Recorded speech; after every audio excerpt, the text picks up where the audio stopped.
je analiza vrlo prosta. Utakmica naravno ne traje samo 10 minuta, nego je to 4 puta po 10. I očigledno je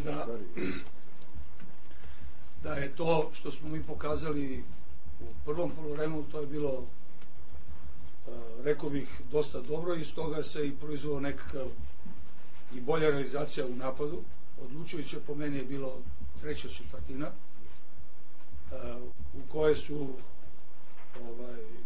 kojoj je Partizan dosta dobru seriju u šutu, imali su 14-7 za 2 poena, odnosno 3-2 za 3 poena, da bi to nastavili u produžetku, kad su, mislim da je meč viner bio ipak Milosavljević, koji ne samo što je šutirao 5-5 trice, nego je pogodio baš u momentima kad smo mi možda imali neku šansu, ne ja rekao da pobedimo, ali možda da dođemo u situaciju da malo nasekiramo igrače Partizana, ili da oni počnu da misle da u košarci nije nikada kraj, dok stvarno nije kraj. Posle eliminacije iz Evrolige znali smo da će biti teško da se pre svega psihički oporavimo od tog poraza i to se osetilo u početku utakmice sa Crvenom zvezdom.